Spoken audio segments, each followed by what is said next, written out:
Assalamu alaikum everyone, and congratulations, because if you're seeing this video, then we've made it, alhamdulillah, to Ramadan. So I'm really excited for this month because this is really my opportunity to sort of sit back and reflect on everything that's happened this year and sort of set my goals for the following year.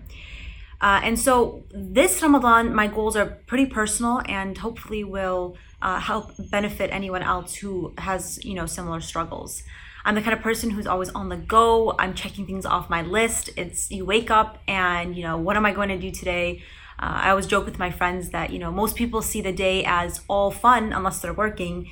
But I see the day as, you get up and you're working until you might have a break for fun, right? So sometimes that's productive. And unfortunately, a lot of times, especially when it comes to your spiritual well-being, it's very, very detrimental. Because when you have that mentality, when it comes to Salah or reading Quran or whatever the case is, it's always, all right, I got to get it done. Let's pray 2 rak'ahs. Let's go. I have to read my juz for the day. Let's go. And you don't really get that opportunity to savor what you're reading and what you're doing.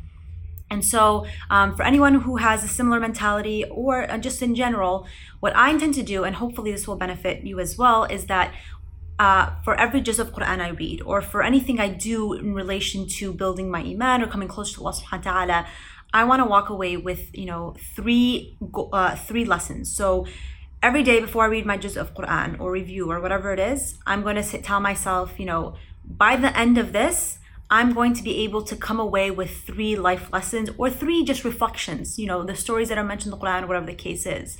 If for Taraweeh, right, we're standing long nights in prayer, whether it's listening during the Salah or reading the juz beforehand that you know that the Imam is going to be reciting, and preparing yourself to what is going to be coming so you can think of those lessons and reflect about them in Salah.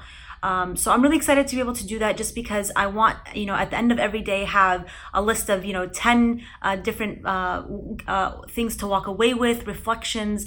Every night review those before I go to sleep or after iftar or in between, certain timings. And so hopefully by doing this, it will force me to, actively participate consciously in what I'm doing, and hopefully be a means of, focusing and reflecting and not just checking things off my list. So I'm excited for this Ramadan. I'm excited for inshallah all the ajr that we can collect. So I hope this benefits you and I, and good luck to everyone else, inshallah. Jazakumullah khairan. Assalamu alaikum.